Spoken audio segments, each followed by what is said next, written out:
Hi, welcome to Fiberchats. My name is Irina. I'm the host here. My guest today is Alexis Mantione. Welcome. Thank you. Thank you for having me. It's wonderful to be here. Well, I love your story because the invention that you created came out of like really bad situations. So please do tell me that story. Okay, I'll tell you the story. I'll give you, instead of the short version or the long version, I'll try to give you the medium version. So, yes. So I was retired. I just retired. So what did I want to do then? I wanted to knit, right? That was basically what I wanted to do more of. So I went into a knitting shop and I just like kind of acclimated myself, whatever. And I said, I always wanted to knit a big king size blanket. That was, but who had time to do that, right? I didn't.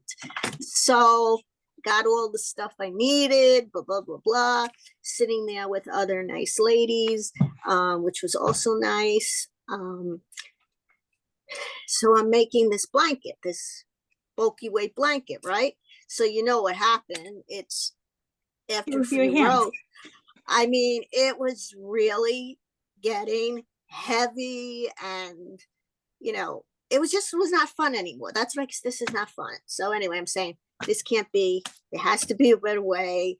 And, you know, people there are just saying there is no better way. This is the way you do it. If you want to do sections, do sections. I don't know. And I just sat there and said, no. And honestly, I still can't believe it was me that did it, but I just kind of got up. I grabbed some needles. I grabbed some tools. I don't know, it came to my head and I made this new type of needle or needle system. It's called an adjustable. That's just what I named it. It came out of the clear blue.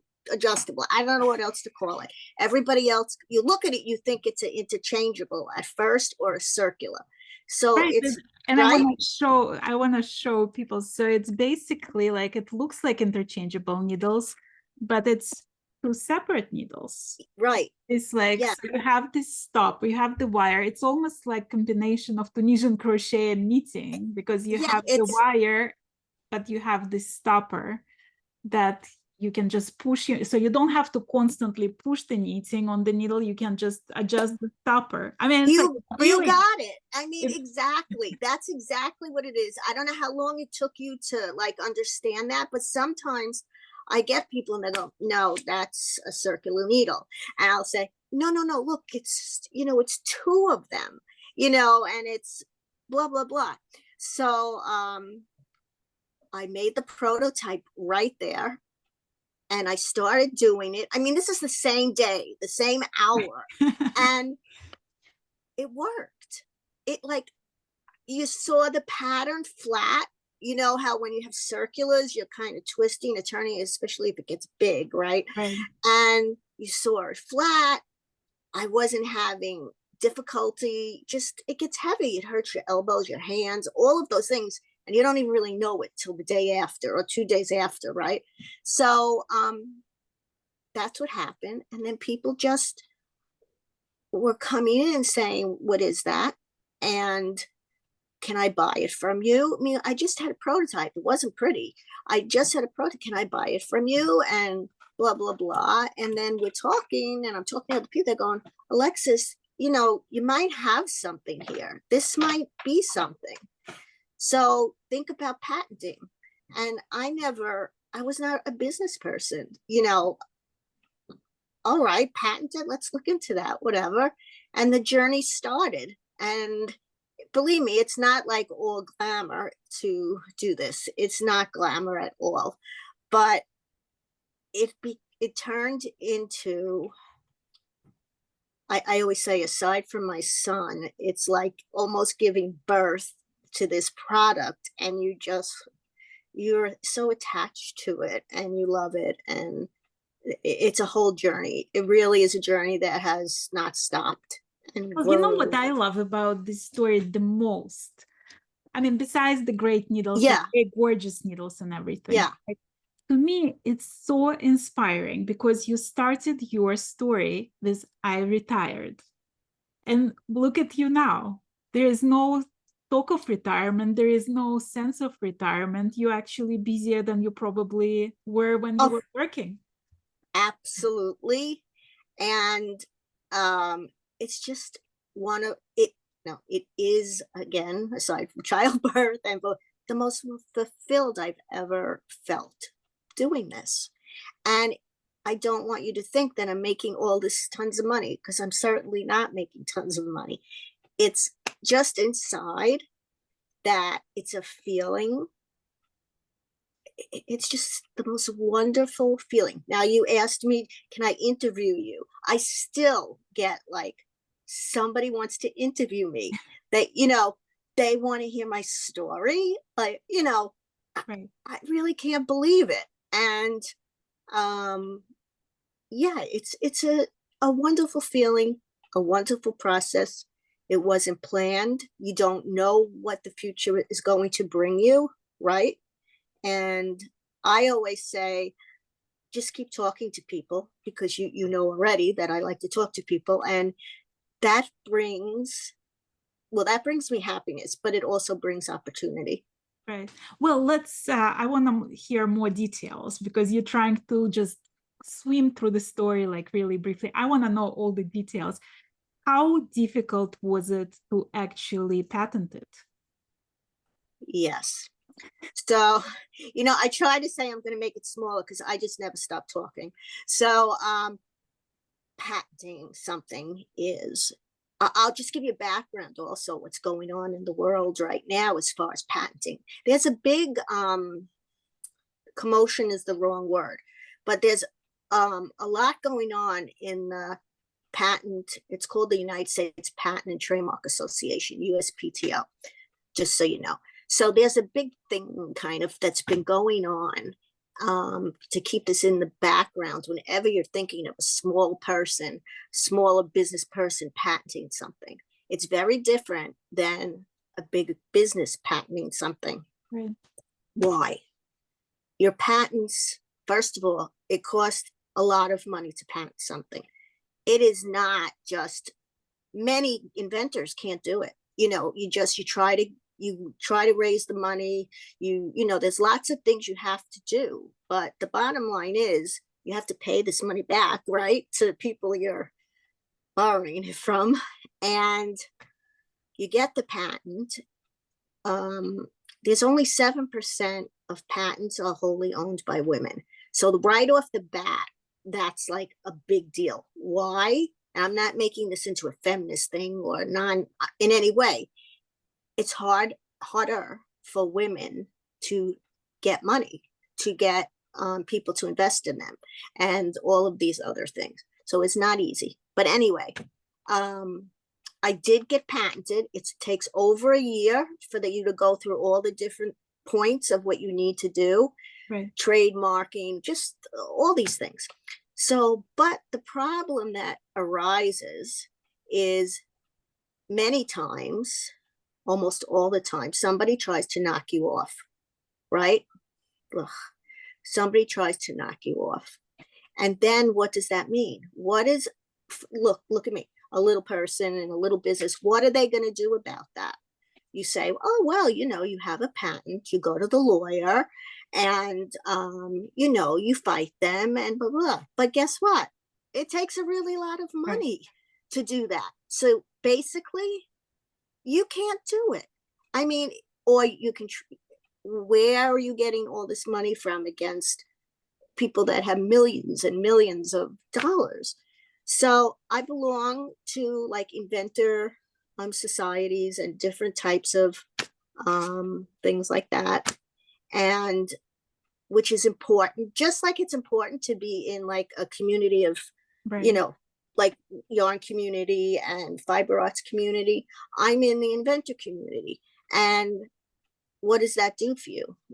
It gives you help, right? It gives you all of these different things that you need. And I keep saying, and you have other people to work with and other connections that hook you up. But you're up for an uphill battle for sure. I know plenty of people, just because they've had their things stolen, and you know what? It just went down the drain. So it is not so easy, and you have to be persistent, and you can't kind of say, well, this one just knocked me off, you know. You just keep going. You have to just keep going. Well, And tell me how you marketed it, because it's one thing to come up with this creation, right? yes, And then go through the patent. And then even like, I'm going to ask you a bit later how you manufactured it all. But after you have your product, how do you market it? yes. So again, I keep saying this, talk to everyone you know. Talk to every, you know, just everyone that's willing to listen to you, you talk to them. Right. And I really just kept pounding the pavement with, can you do an editorial on me? And you don't have a lot of money either, right, to pay for marketing. So at first you have to kind of just hope that they're in the market for a story such as your own, right? Like that they're in the market for that. And sometimes maybe 1 out of 100 will take you, you know, and you kind of build on that, right? Attend trade shows, not as a vendor, because that also costs a lot of money. Right. But you have to be really frugal and careful. It's all about money. That's what I think. It's all about money. I made lists of big knitting needle companies and everything I could find, and I just kept calling. And you can't, you know, you can't be proud as far as saying, I'm not going to beg for this person to do this. You just have to keep doing it. And when you get a break, I'll tell you one thing, you never forget that person. That person that gave you that break, they can do no wrong. You never forget about those people that gave you a little break, right? So persistence, talking to people, helping people. That's the other thing. I do a lot of talks now. I won't say mentoring, but helping people what to do, how to do it, give them a pep talk. You know, if you feel this, and you do, when you invent something, you feel it, you go for it. And if nobody stands behind you, that's okay. If people think you're crazy, that's okay. If people don't like your product, not for everybody, you know. So if it makes you happy and you believe in it, don't listen to people to say it's, you know, ridiculous. So doing that, but even before that, the hardest part, another hard part, is how do you get this product made? How do you do that? So how did you do that? Yeah.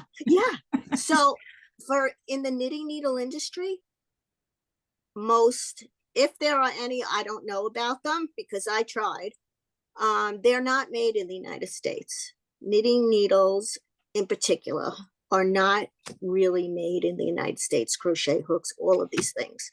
So not only am I new to this, I'm retired. I have nothing to do with business. I don't really know anyone that has done this. And now I have to do international, you know, which is very difficult. It's just so difficult. You don't know who to trust. You don't know. You're not seeing the factory. Right. You're not, I really at the time do not have $10,000 to go and visit a factory, right? So I learned afterwards, yes, but you get them to, it still could be fake, but take a video. You say you want to see the factory, you want to see the people where they're working, you want to see what they're doing, you know, you want to see that they're their products, because people steal each other's products everywhere. It's a whole new world to me, at least, with all of this. Right. You know, exchanging of it's not US dollars, negotiating, all of these things that just come about you all at once, you know. Which country did you approach to do the needles? I approached many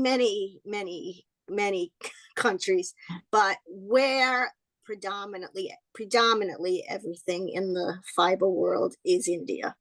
That is, and then that brings up upon another issue, which is, okay, so my needles are wood, right? They're a very luxurious rosewood, blah, blah, blah.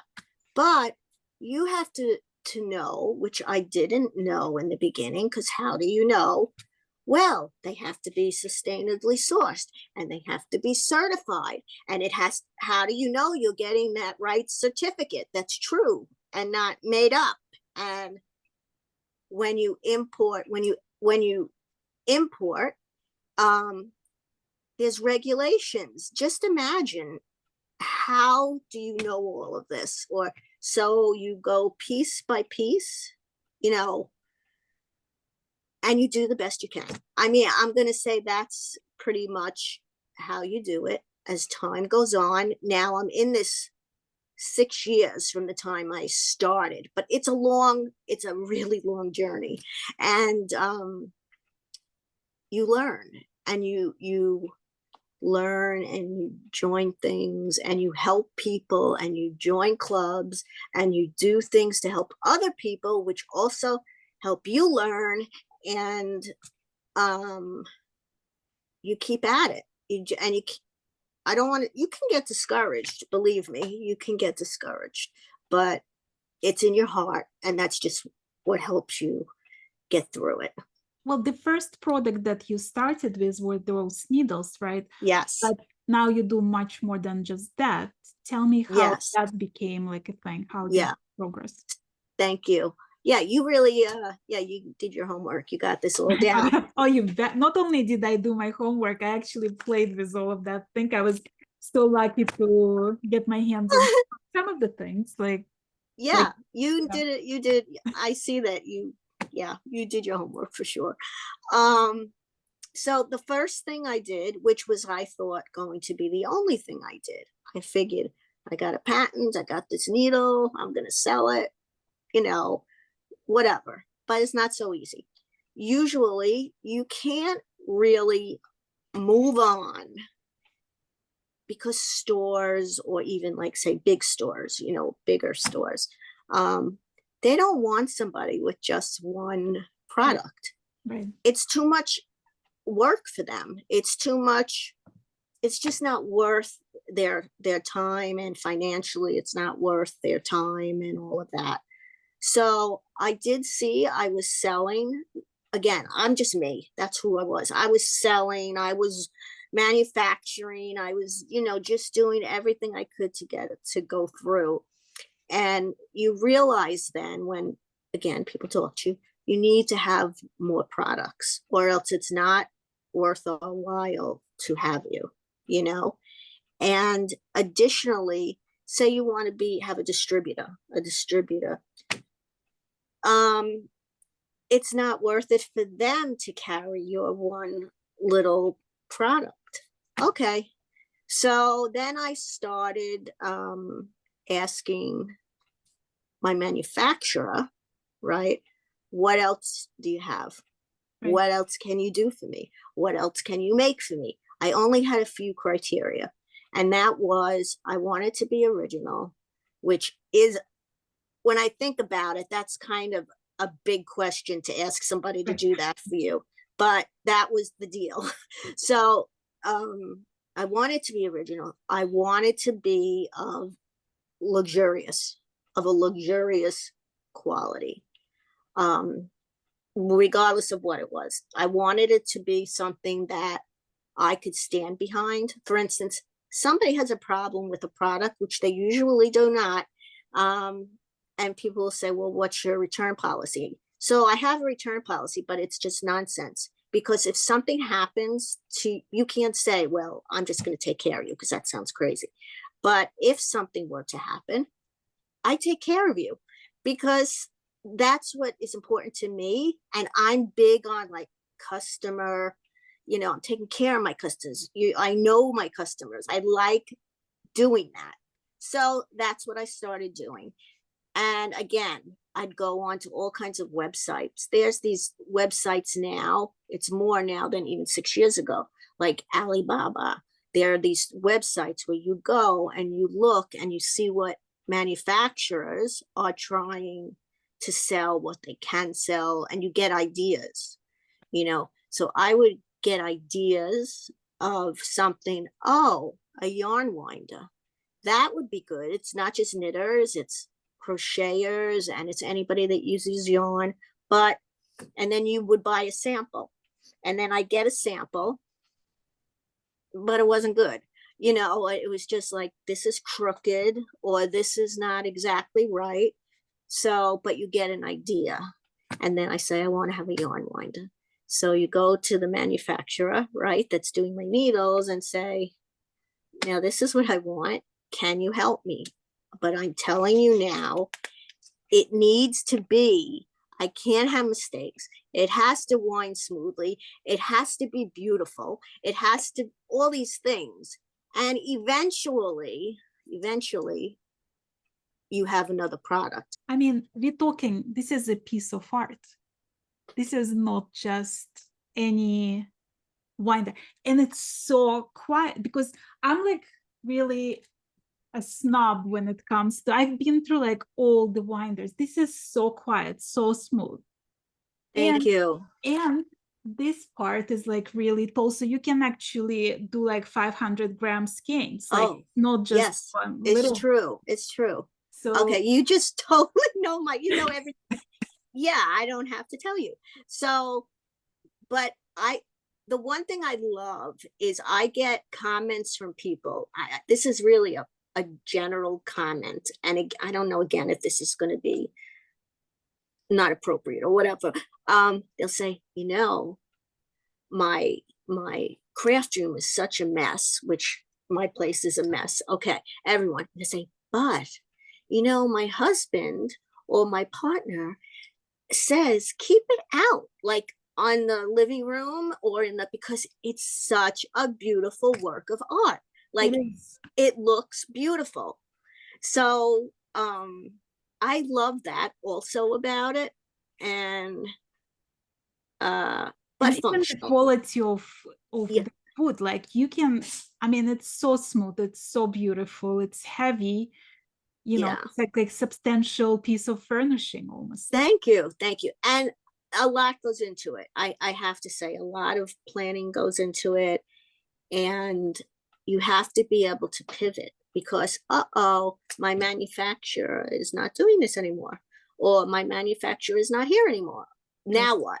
You have to scramble, and you have to kind of think about, anything could happen with anything you're doing, you know. And I'm sure COVID wasn't helpful with that. How did you deal with all the like restrictions, shipping restrictions? And yes, that is right.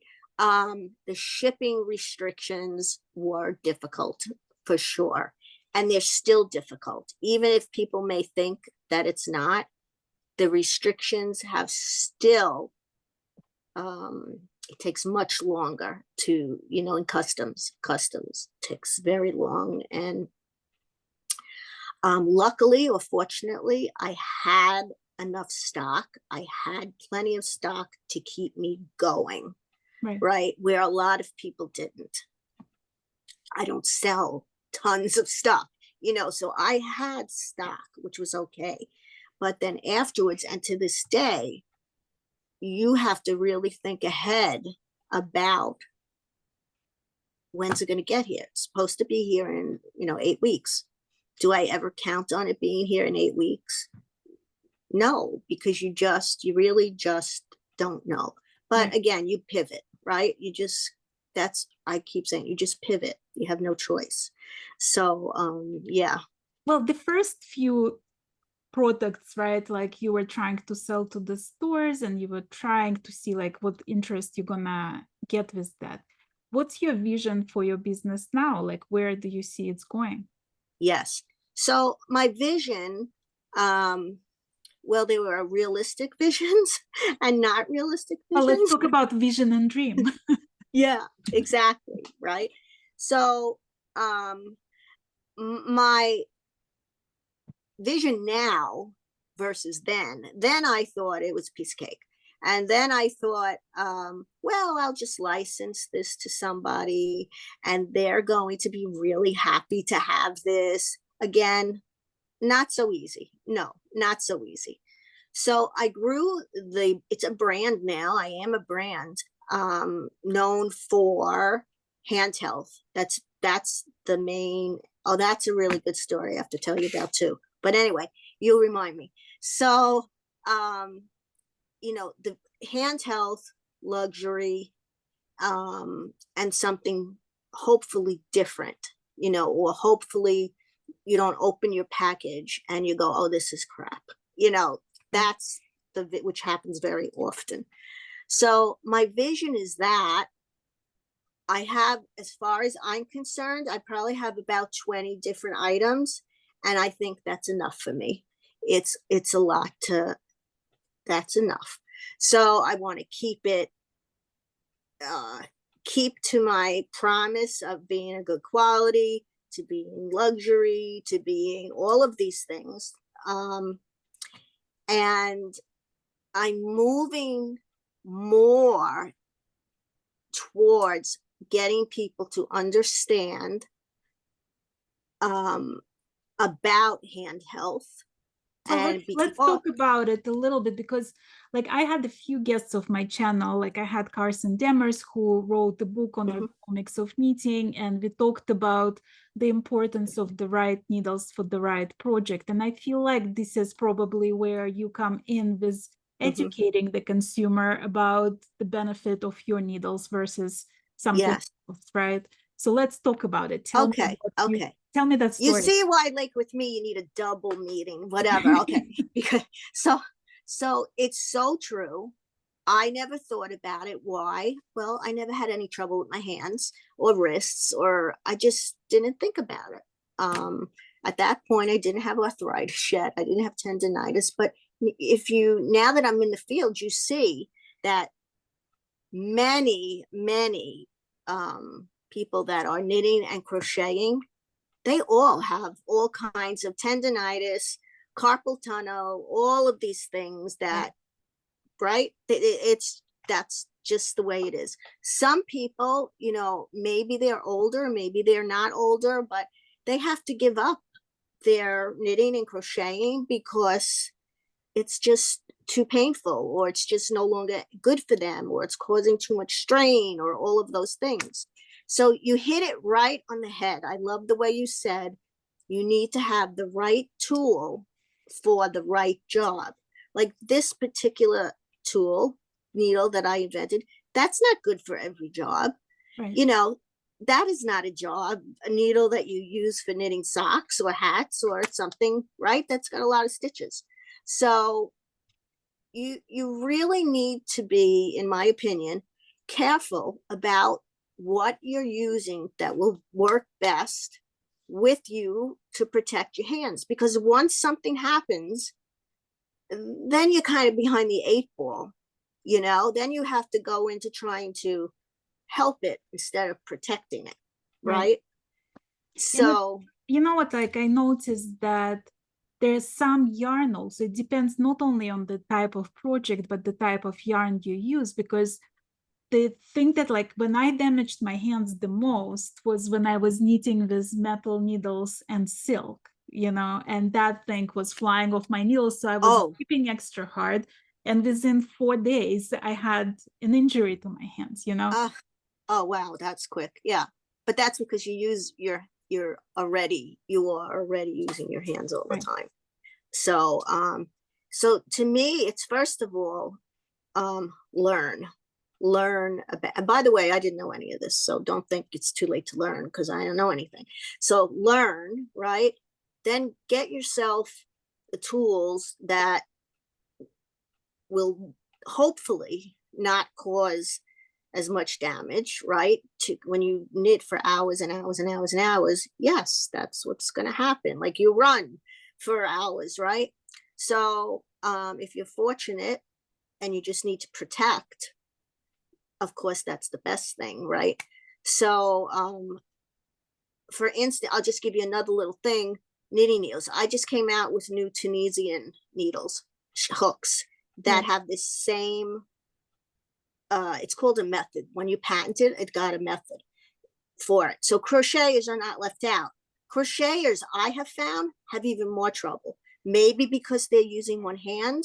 I don't know really, but a lot of difficulty comes about. So I think I'll tell you this story now because it's just coming, if that's okay. So God's honest truth, this is so hard to believe, but I did this, I invented this, I saw the benefit of it, many benefits, but most important to me was for your hands, and it would enable you to keep creating. So I think it's a little blur, but let's say a year later, I had a really serious accident. So I don't know if you knew this too. Did you know this too? Oh, that's okay. One story I missed, you see. Okay, so I get to tell you something. Okay, so seriously, I had a very serious accident. And on my right hand, my right arm, I had surgery from here to here, rods put in and all this stuff. And so now I still have, and it'll never go away, I have permanent nerve damage, right? So,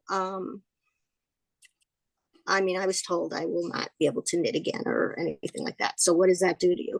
And aside from being so in pain and all of this, like, right. I can't knit again, like, no. So anyway, lots of therapy and all of this, I was at least able to get dressed, I remember putting my hair in a ponytail was like a big success after a year. And tried knitting, like to do knitting, blah, blah, blah.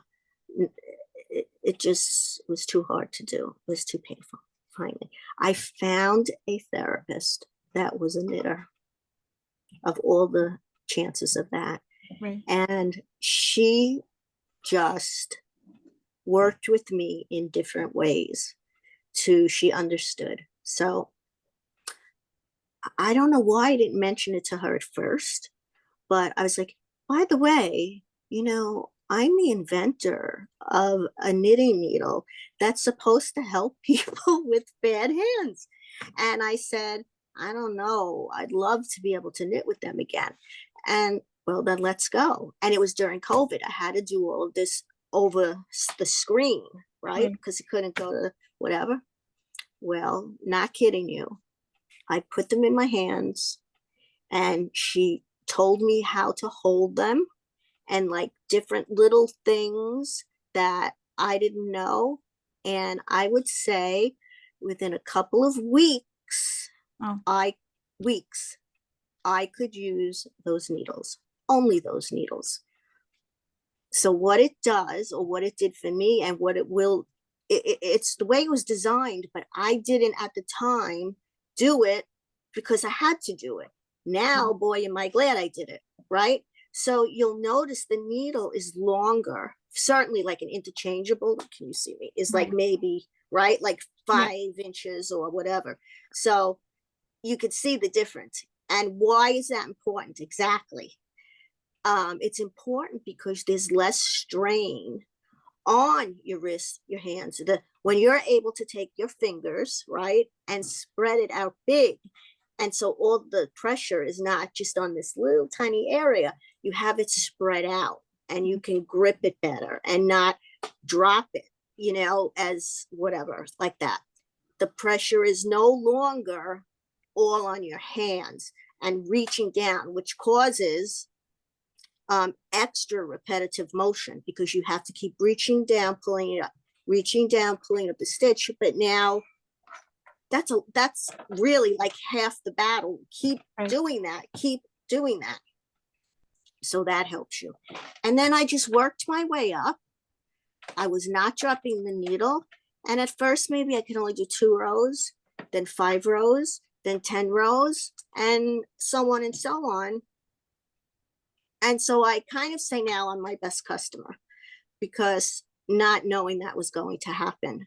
Can I tell you my favorite thing about these needles also? Yes. So I have my own story. I was knitting Shetland lace and it was in that pale pink, like powdered pink and I was knitting it on metal chats. And what happens, you're going blind.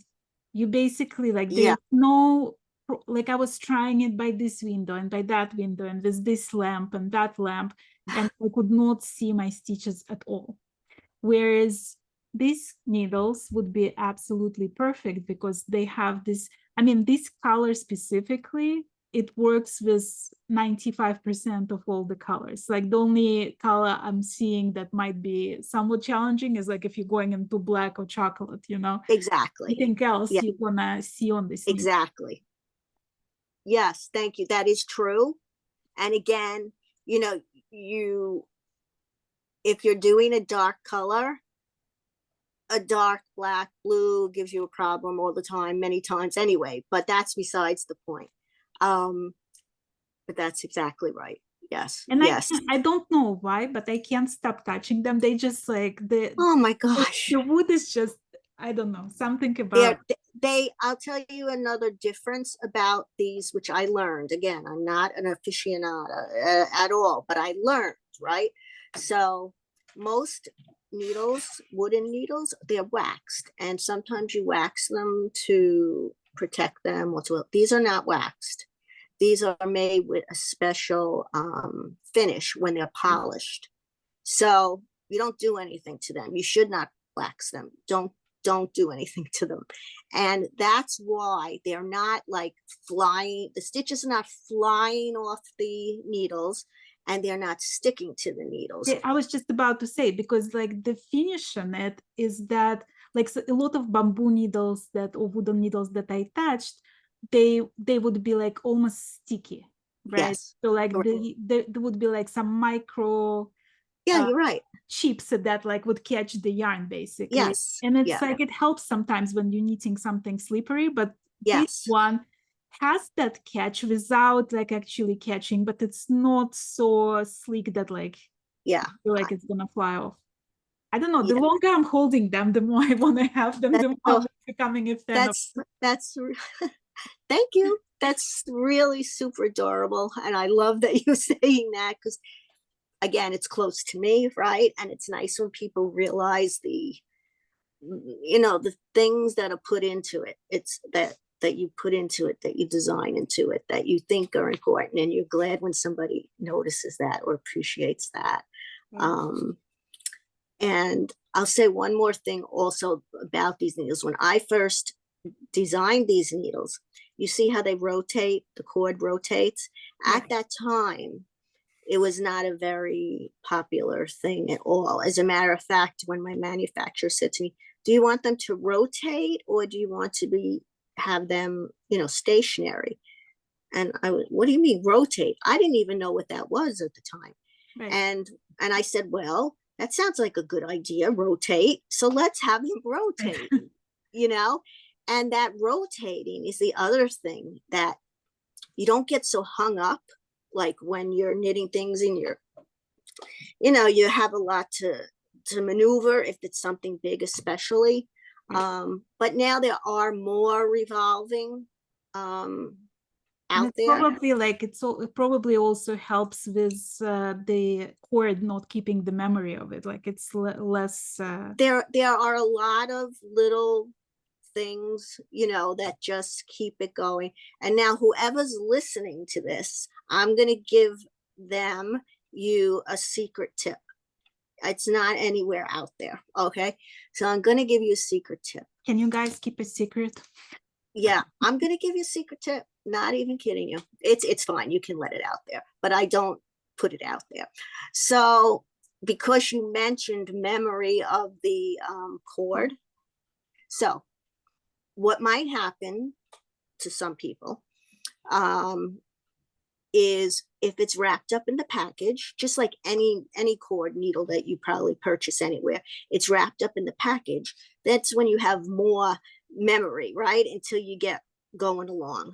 So I will tell you, for mine, what you do is, for the first few rows, just think about it. It's really not crazy.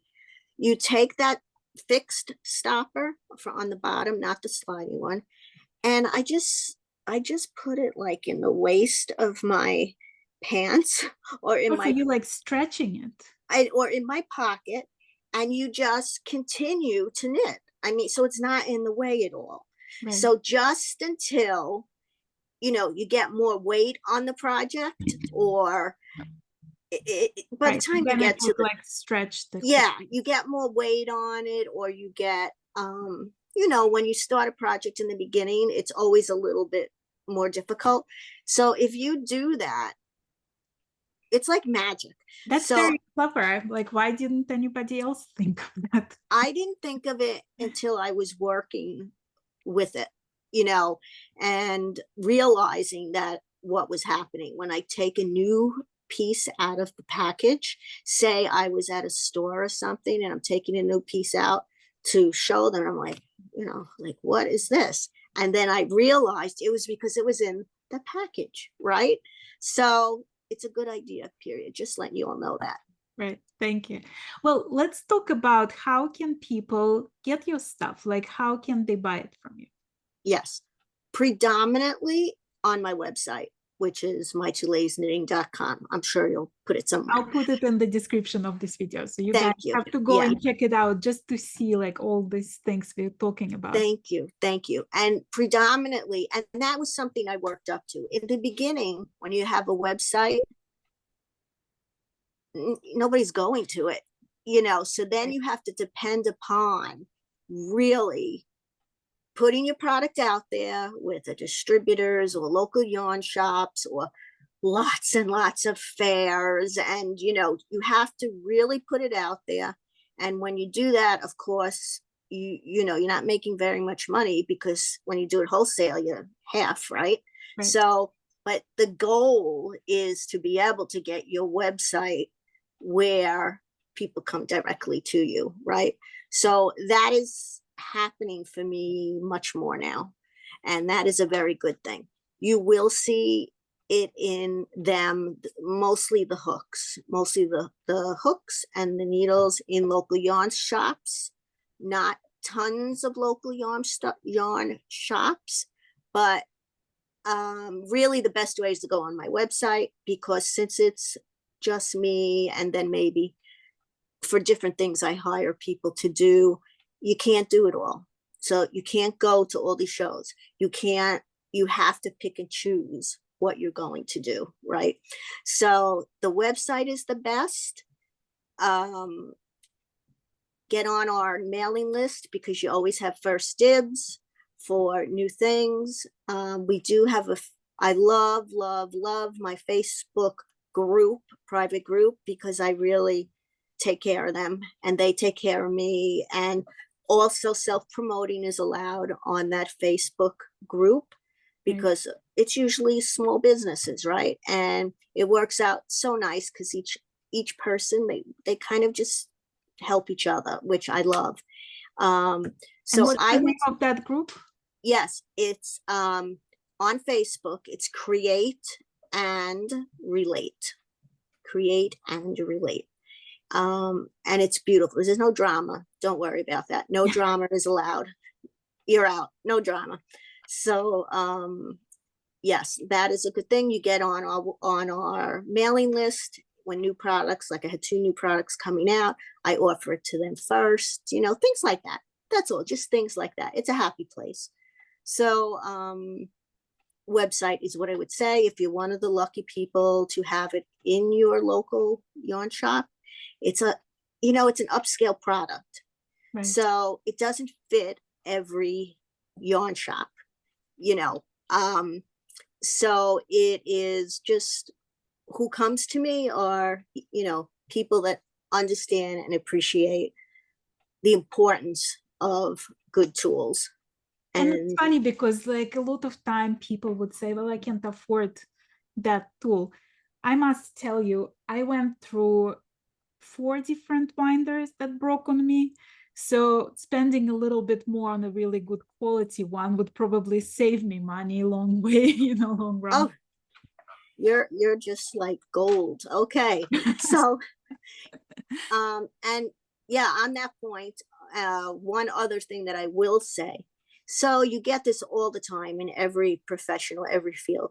You know, I'll get people that say, ah, I saw that on, I don't even know if you're allowed to say that word, but on the place that sells everything. I saw Amazon, that. yeah. Yeah. Okay. Amazon. So I saw that on Amazon, and, you know, it's like half the price. So what I do is in intervals, I go and I purchase these things to see how is this possible, you Right. know, that you can do this. And when you get them, and I have actually over there, I have a pile of these things that are not the same thing. They Right. just kind of appear to be. But when you get it, it's not working the way it should be working. No, I have It's a story for you. Like, so I went to my local yarn store and I bought something on Amazon that was highly recommended by like all the 4,000 people that made the review for that particular product. right.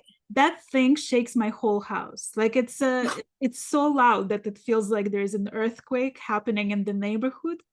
And then I went to the local yarn store and I see something that looks almost identically the same. And she was she was winding the yarn, and I was like, I can't hear it. Like, why is mine so loud and Right. why is yours so quiet? So like, there was like one detail that was different, and it made all the difference. But like, I wouldn't know about it until I You tried. are, you're right, 100% right, which one minute detail that the eye would not understand to see that, because why would you? So just beware in general. Things are not maybe as they appear to be. You Right. know, you have, that's the case, you know, aside from being beautiful, and I know beautiful is important, but you needs to work right, you know, so that's another thing. But yeah, that's, it's such a pleasure being here. You just Well, really I must did your tell you, homework. I don't usually try to sell any product, and I don't often recommend anything on my channel.